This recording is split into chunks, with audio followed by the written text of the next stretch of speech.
தினம்தோறும் விளக்கேற்ற நல்ல எண்ணெய், இதயம் நல்லெண்ணெய்.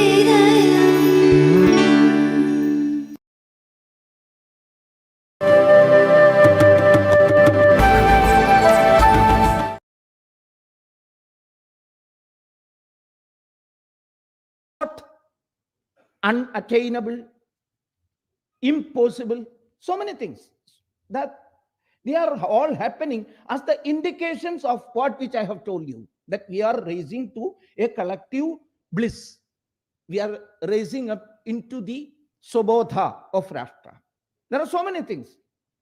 I would like to give one or two examples of that. What all are the indications, symbols of this awakening?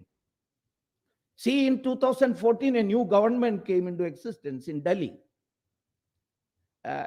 To explain about that particular change of power in Delhi, one paper publishing from London wrote an editorial in which it has been clearly mentioned, today may go down in the history as English people finally left Bharat. It has been clearly mentioned by the Sunday Guardian of England. Finally, English went away. It has been written in 2014, one indication.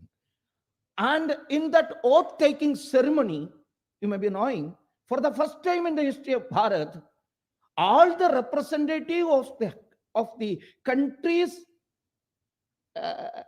around us, or countries that can be explained as the parts of Akhanda Bharata, participated in that oath-taking ceremony. Many of us must have forgot about that. It was a clear indication which has been given to the whole world what was Bharat, what must be Bharat. I would like to put it in that way. See, our soft power, the main soft power yoga, has been placed before the whole world, and has approved it as a date has been approved and announced as International Yoga Day. I don't want to explain much, you may be knowing, just to remind you about all these things.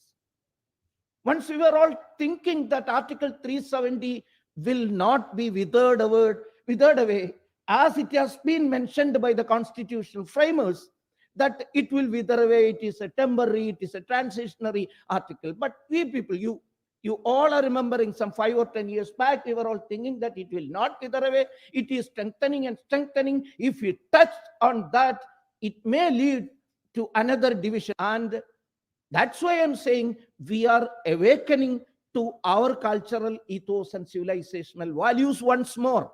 Re-awakening, to be more precise. And our Chengol means from south, Adhinam. Chengol has traveled all the way to Delhi, and it has been placed beside the speaker's seat. It has been placed there. And at last, it also has happened. On January 22nd, Prana Pratishtha has happened. Many of you must have been thinking some years back, is it possible? Mandir wahi banayenge, mandir yehi banayenge.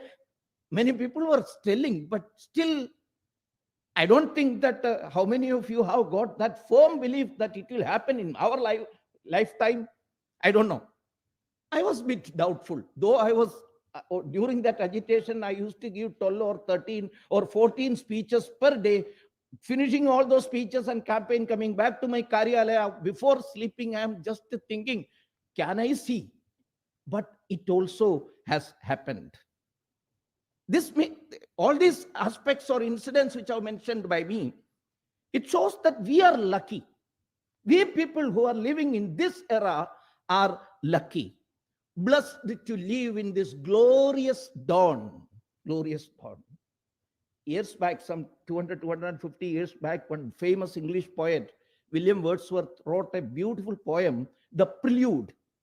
Actually, it was meant as an introduction or preface for a bigger poem or kavya, which he proposed to write, but it didn't happen. So that prelude has been published later on.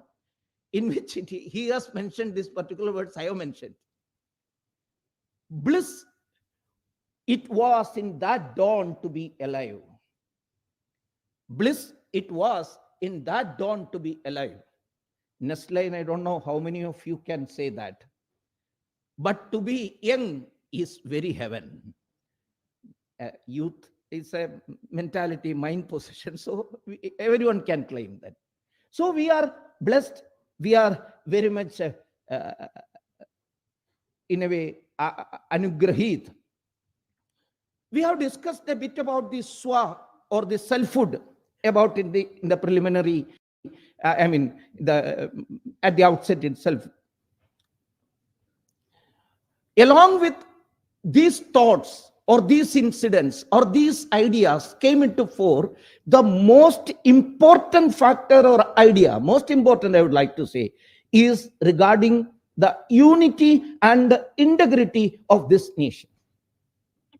Ekata or Akhandata of Bharat. These two words, Ekata and Akhandata, I would like to put it in this way. Ekata of the so-called political India or political Bharat, strengthened political Bharat, expanding towards, developing towards a civilized or a extended Akhanda Bharata. That is, the second Akhandata or integrity denotes our Akhanda Bharata.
தினம்தோறும் விளக்கேற்ற நல்ல எண்ணெய், இதயம் நல்லெண்ணெய்.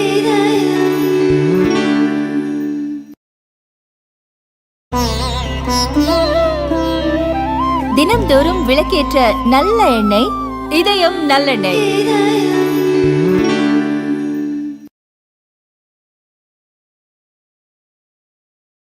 And that's why I have said that they are trying to create a cacophony in this beautiful symphony of nationalism reawakening.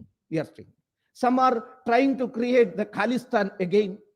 Some are claiming that Northeast was never a part of Bharat. It is to be divided away. So these type of propaganda is also going on. One thing is for sure, you may be knowing that these type of efforts will not succeed. It will not win. Why I am saying that much affirmatively? I am saying that it will not happen. It will not succeed because the very reality of Bharat is unity. The eternal unity of this land, this sacred land, the indubitable cultural unity which connects us together from end to end. Once Dr. Babasaheb Ambedkar presented a paper, once means in 1916. In 1916, he presented a paper in Columbia University. It was an anthropological seminar in which he has presented the paper on caste. And that particular paper has been published as a small book also. He was talking about the homogeneity, geographical unity of Bharat. And he was talking about such a unity is not at all there in the whole world. That is the beauty of this peninsula. After explaining all these specialities, significance of Bharat's unity, he come to a particular point in which he has said that the basis of this geographical unity is the indubitable cultural unity which spreads from end to end. End to end means what? From south to north. A Setu Himachalam. Imayamala Mutal Kumari Vare. That has been clearly mentioned in another language, another bhasha by Dr. Baba Sahib Ambedkar.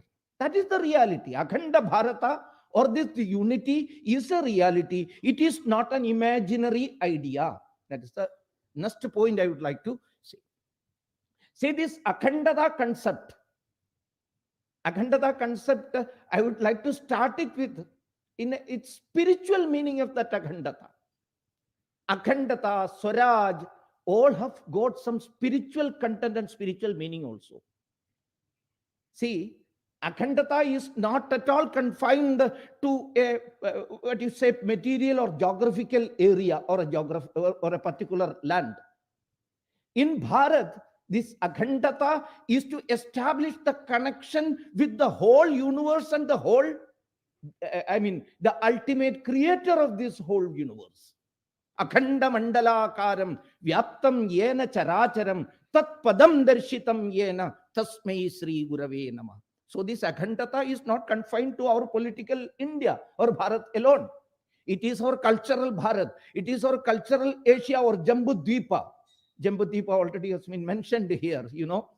That particular incident has also been very well, reminded by Prabhulji.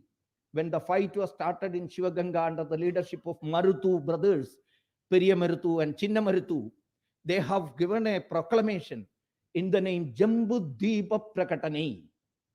See, people who are living down south have got that thought, that feeling, that idea, which is not confined in the geographical boundaries of the present India.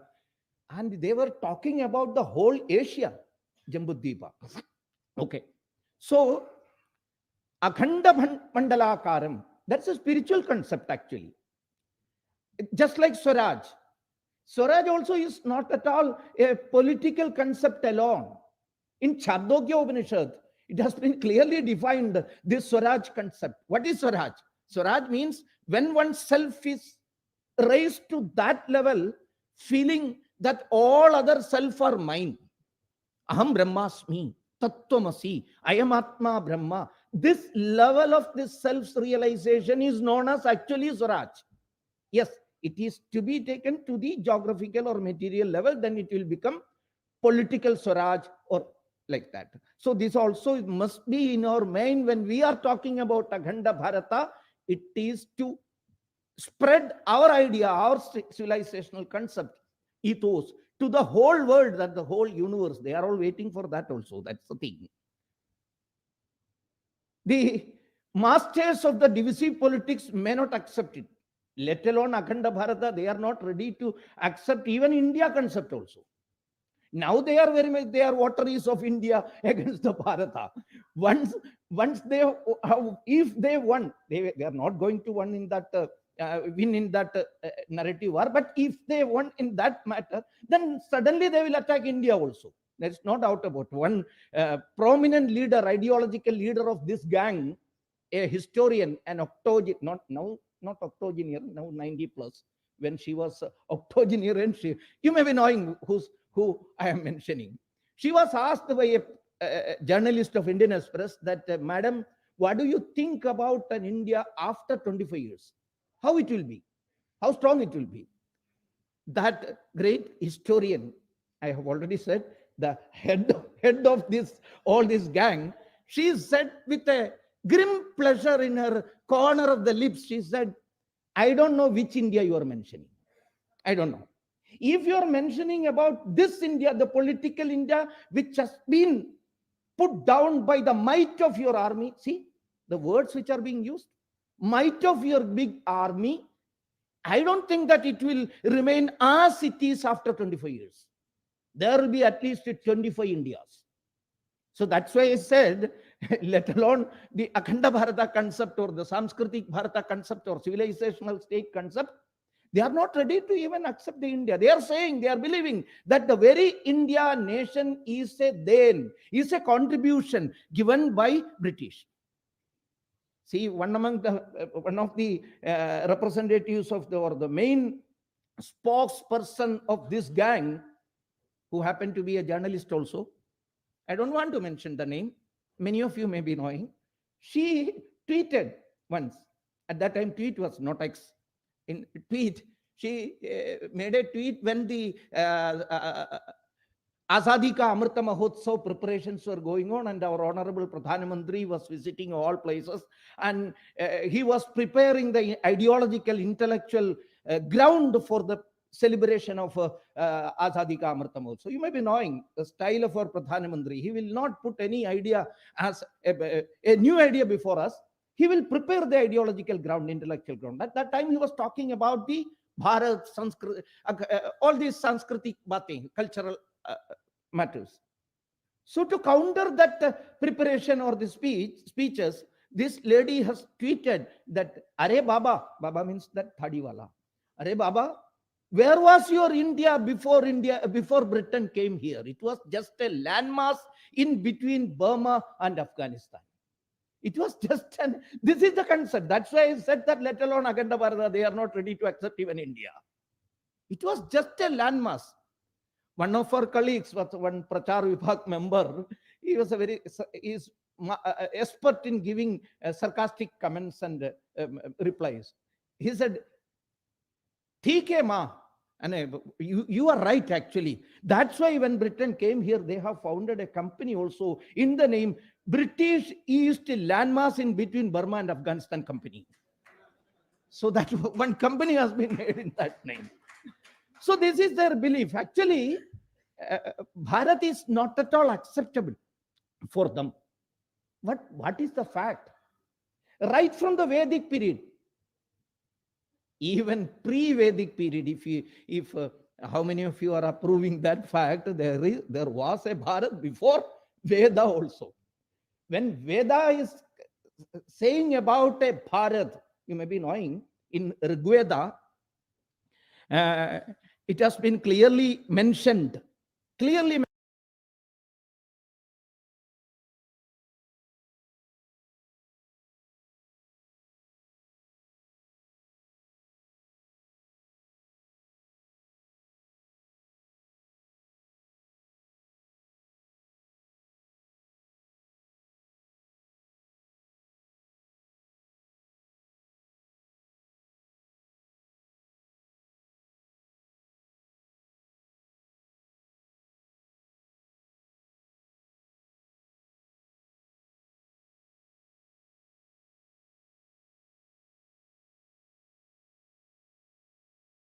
And glowing like fire with their knowledge are living this land, Bharat, Bharati, many a times, invoking the spirit of Bharat into Yajna. There are mentioning. So if that concept is there in Veda, it must be, it would have been there before Veda also. That's why I said pre-Vedic period.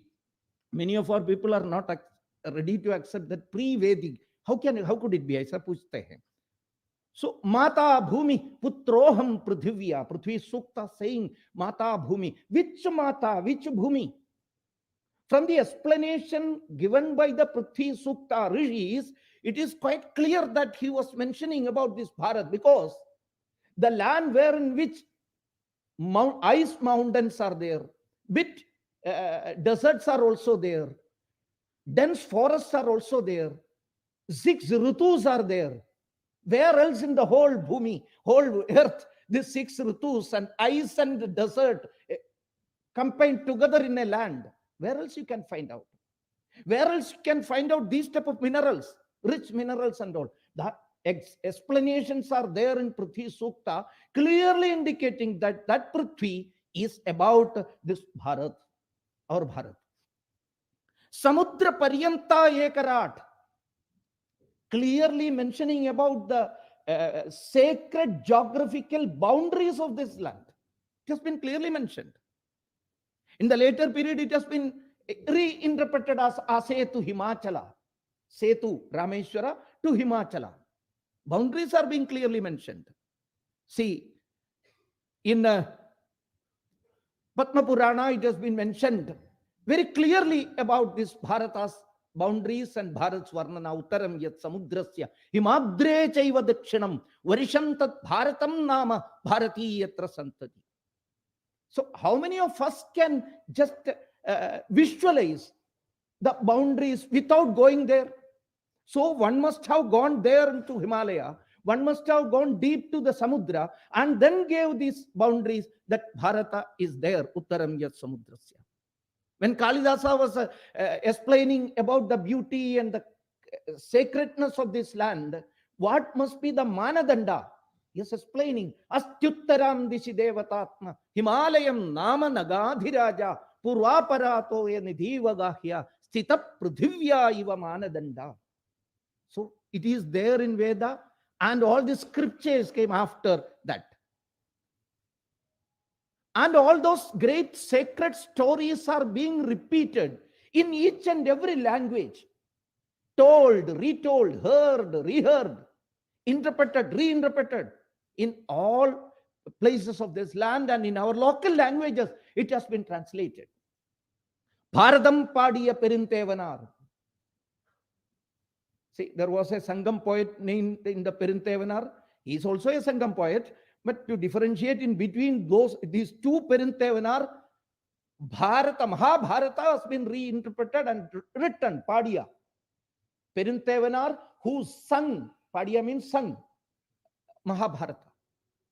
12,000 verses it was there. It has been explained like that. I think it only 832 verses are found now. It has been published to 828 or something has been published some years back. In Kerala, there is a particular text in ancient Malayalam. It is of 11th century text. That text name is Tirunizhal Malai. I'm just giving some examples only. When some people are saying that this land was not a Bharat, the name itself was got, and this concept of nation was actually contribution of the Britishers or the Europeans or the colonizers. They are not thinking about these realities. In Tirunizhal Malai, Govinda Kavi, he is supposed to be a backward community Kavi. It is to be mentioned. Nowadays, Jati is very sacrosanct. It is to be mentioned. When you are saying about Hindutva, it is a great sin. But if you are saying about Nadar, that's great. If you are saying Nair, super. Ijava, that's great. But if you are talking about Hindutva, Hindu, that's a great sin. But so I am saying the Govinda Kavi, recently I found out that he is from my village. That's also. He wrote Tirunizhal Malai, in which he has mentioned all major kingdoms or states of ancient Bharata, in which Chera, Chola, China, Bangla, Kashmira, all has been mentioned.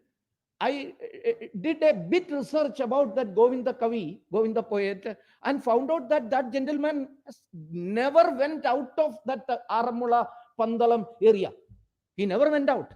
But he is very quiet, very familiar about the sacred parts and states and kingdoms of Bharat.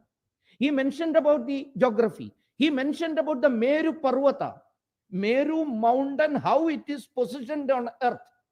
Just like the Namb of Nilavalak, this lambs or sacred lamb, there is a central portion like a what you say, it can be stalk, that's a thunder. He is mentioning about Meru Parvata in that way. South of Meru Parvata, there is Himalaya. South of Himalaya, this land comes. It has been mentioned in the Prachina Malayala. It is published also. This is not a secret. Ramayana and Mahabharata, you may be knowing in Mahabharata, if there was no Bharata concept at that period or before that, how Mahabharata came into existence? How this explanation about the geography of Bharata, how these interrelation stories can be found out, how a pan-Bharata context has been explained in that Mahabharata. Where was Gandhari from? Gandhari was from Gandhara Desha, Kandahar of present-day Afghanistan. Where was Panchali from? Panchala of Jammu Kashmir. Where was Ulupi from, one of the wives of Arjuna? Came from Manipur, for which Arjuna got the sacred money, Manipur.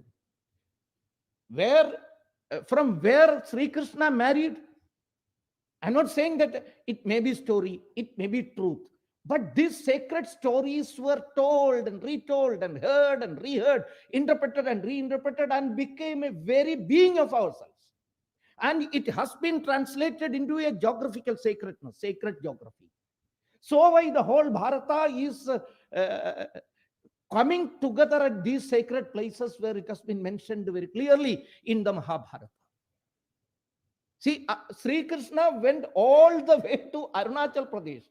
Maybe Maharashtra people may not agree, but they are saying that Arjuna married, Sri Krishna married Rukmini from Nasik. Nasik. But in Arunachal Pradesh, I think that is more, not Assam, it is in Arunachal Pradesh. It is in Arunachal, Bhishmaka Rajya, Bhishmaka, daughter of Bhishmaka. It has been mentioned. During the Tirtha Yatra of Arjuna, where did he went? Where did he go? He went to northeast, explaining all the sacred places. Those places are still there in the same name. In the same name. That's why, and in Mahabharata, there is mentioning about one Perinchot Udayanan. Perinchot Udayanan was a Kerala Chera king. He was in charge of the mess, because he don't want to align with any of the forces. So he has been assigned by Sri Krishna a job to prepare food for all. So he was in charge of the kitchen. So all this explanation, Parashurama, he is the creator of Kerala. Kerala is known as Parashurama Bhumi. But for tapasya, he went all the way to Arunachal Pradesh, Parashurama Kunda. Parashurama Kunda. So how can you say that there was no Bharat, there was no Akhanda Bharata? It was very much there. That's why Ram Manohar Lohia, a staunch socialist, a staunch atheist even, it was said that Lord Rama connected north with south, and Lord Sri Krishna connected west with east, and great Paramashiva is present in each and every particle of this land. Kankara Kankara me Shankar hai, as has been mentioned. Through Jyotirlinga, 12 Jyotirlinga, Shiva connected Bharat as a whole. This has been mentioned. So the idea of Bharat as culturally interlinked entity existed in the minds of storytellers, and to be more precisely, through those storytellers in the public, in the people. And those sacred stories, I have repeated many a time, told and retold, it became the very being of this nations, the people.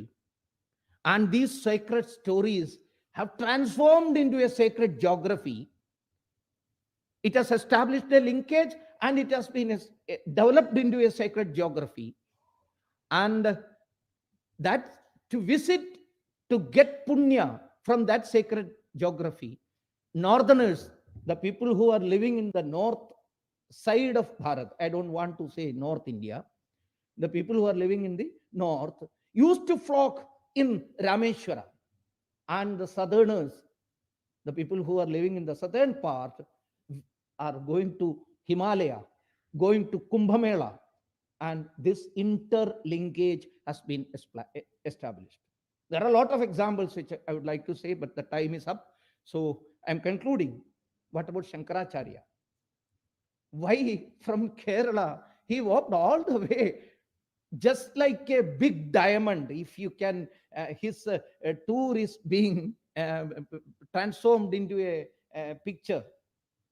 You can see that it is just like a big diamond, going from establishing Matha in Dwaraka of Gujarat in the west, Puri in the east of Orissa, Sringeri of Karnataka in the south, Badrinath of Uttarakhand in the north. Why he has selected these places? He also have got that great concept of this Akhanda Bharata. Then he went to Srinagar. Srinagar is the place of Sri or Shakti, Devi. That place, that hill is still known as Shankaracharya Hills. All these places are very much before us. If those campaign which has been made by those frustrated elements have got a bit truth, How Shankaracharya have traveled all over Bharat? How? If there was no link language, they are saying that English people have given us the link language to connect in between. How Shankaracharya traveled all the way? This is the very this can be seen in the bhakti movement of Bharat also. Though it was started from south, already Jayantiji has mentioned about Alwar and Nayanars in the 6th and in between 6th and 7th and 10th centuries. Alwars and Nayanars started that bhakti movement. But it has been taken by whole Bharat. Whole Bharat. Kambar, Basava, Chaitanya, Ramanuja, Ramananda. Ramananda who was the guru of Kabir of Uttar Pradesh. Surdas, Mirabai, Tulasidas, Narsi Mehta, Puntanam of Kerala, Guru Nanak of Punjab. So the whole Bharata was rejuvenated with the bhakti movement all over Bharat. But actually this bhakti movement was not confined with to some religious hymn making or bhajana or kirtana. It has been transformed into a nationalist movement also. It was a national movement. Actually, it has ignited the spirit of nationalism in our people. The independence struggle has started by bhakti movement, rishis and sant. That is the correct thing. I would like to mention about Narsi Mehta. Narsi Mehta, who wrote that Vaishnava Janat Tene Kahiye. He was not confining with the Kirtana alone. He wrote about Bharata Bhakti Stotras also. Gopalji may know because he is from Gujarat. Govinda ko guna gayo re, dhan dhan teni mata pitare, dhan dhan teni kayo re, Govinda ko guna gayo re, Bharata khanda bhutalama janani, Govinda ko guna gayo re. Govinda ke guna, the real meaning, actual meaning can be said by Gopalji. Bharata khanda bhutalama janani. He wrote along with the Kirtanas about the greatness of this Bharata. As if he has sent a message to Shankaradeva or Madhavadeva of Assam. Shankaradeva and Madhavadeva of Assam has wrote another poem in Assami language, just as a translation of what which Narasimha Mehta has written. Dhanya dhanya kalikal, dhanya naratanu bal, dhanya dhanya janama bharata barishe. Narasimha Mehta wrote about Bharata Khanda Mahajanani. Shankaradeva of Assam in the same time wrote Dhanya Dhanya Janama Bharata Barishe Tab Jaba Yagya Tej Tavare Charana Bhaji in Assami Bhasha. All about Bharata. And they might have together sent a WhatsApp message to Pundanam of Kerala. Pundanam has translated it in this way. Bharatamaya Khanda Mozhinnulla Parilengu Melutalla Nirnayam Atra Mukhyamayulloru Bharatam Ipradesham ellarum orkanam. This has happened in the beginning of the 16th century, end of the 15th century. Ipradesham ellarum orkanam.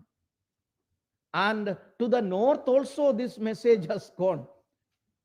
Through which media I don't know. Guru Nanak has written bit more communally, quote unquote. All these three kavis wrote Bharata only. What Guru Nanak wrote? Sachki Vani Ave Nanak, Sachu Sunayasi Sachki Bela, Kaya Kapate Tuk Tuk Hosi, Hindustan Samalasi Bole, Hindustan Samalasi Bole. The person who wrote, who defined Bharata as Hindustan, first in the history of Bharat, was Guru Nanak, not Veera Savarkar, not Guruji Golwalkar, not Shyama Prasad Mukherjee. It was written by Guru Nanak in this sloka. He has again wrote, he saw the Babar's attack happened in the Khurasan. Khurasan khasmana kiya, Hindustan daraya. This Babar Mughal has come to this Khurasan area and he has destroyed it all. It is an alert signal for you Hindustanis. That was he said. He was the person who gave the alert, caution to whole Bharat. The same period, during the later part of the Bhakti movement, these great kavis, these poets wrote about Bharata, Hindustana. This connection is there. So, if you come to Guru Govinda Simha, he he founded the Panja Pyare.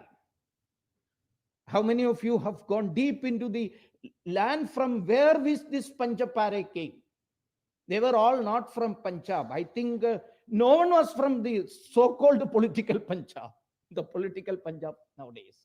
See, the first Pyare, the story you may be knowing, I don't want to say, in 1699, on a sacred Vaishakhi day, he announced that the Devi needs Bali. So the first young man, Bhai Daya Singh, stood up and came before Guru Govinda Singh, and he said that I am ready to give my head for Devi to save this land. That Daya Singh came from Sialkot of present-day Pakistan. And the second man, Bhai Dharam Singh, he came from the Hastinapura, Meerut, Uttar Pradesh. And the third man, Bhai Himmat Singh, came from Puri, Orissa. And Bhai Mohakam Singh, he came from Bet Dwaraka of Gujarat. And the last fifth of the Punjab Pyare, Bhai Sahib Singh, came from deep south, Bidar of Karnataka. So this Akhanda Bharata concept was very much there during the Sikh period, the Bhakti movement, the Darshana period, Veda period, all the scriptural period. And beyond that also, Bharat was one, and that concept was very much there. Not only this Vaishnava, Shaiva, Darshana, Upanishad, or the Bhakti movement, even in Tantra, Tantra is considered to be beyond all these things. Beyond all these things. They are Atyashramis, the Tantra people.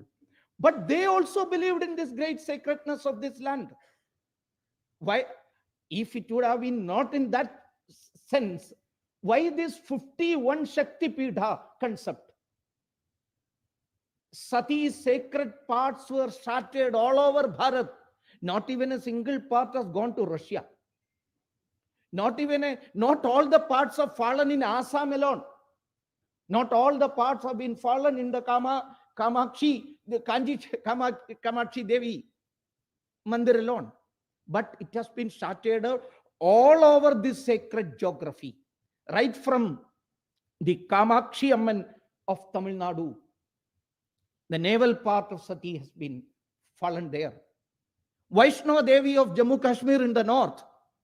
The skull. And Pavgad of Gujarat, where the right foot of Devi has fallen. And Kamakhya of east of Assam, where the Yoni has fallen.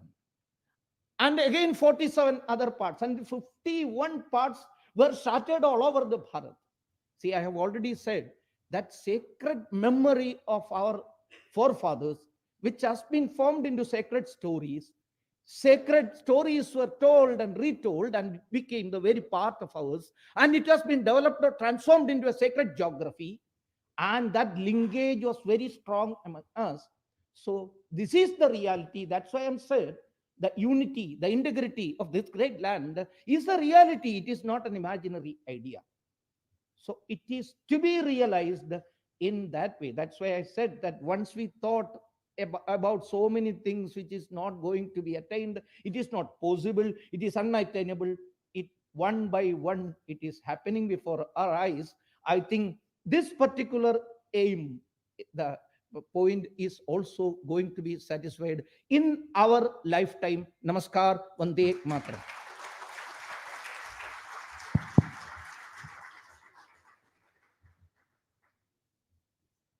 Thank you, Nandakumarji. Originally, when we thought about this edition of Chennai Lit Fest, I remember Chef Ali had curated some idea, and then in discussion with Bharat and Shamsundarji, we said, I just suggested them that, somehow, somewhere, this idea of what we perceive as Akhanda Bharat, the Ramarajya, should be the core theme of this edition. And that's why we thought Nandakumarji should be the keynote speaker. Yesterday, we were a bit skeptical because his health is not really good, but perhaps it is the this idea of Bharat and Bharatvarsha that has actually energized him, and then he could. So we have a very limited time, maybe 12, 13 minutes before starting the next session. So I'll just have, couple of questions. I have had, this kind of conversation, especially on North-South issue, in personal conversation as well as public conversation, many a times with Nanda Kumarji. So I would like him to specifically, he has already elaborated on pre-Vedic period to freedom struggle period, how idea of Bharat has been flown in various forms, but where this dotted India concept came in, and how did it percolated in our intellectual realm? See, this dotted India concept is a creation of those frustrated elements which I have said, frustrated with the new development happening in Rashtra. That's one point. Another thing, the very, dangerous idea, demeaning idea. It is a creation of the colonizers. I mean, the Europeans, which when they have created, they have developed their education system and imposed upon us. The main aim before them was to disintegrate, divide Bharat.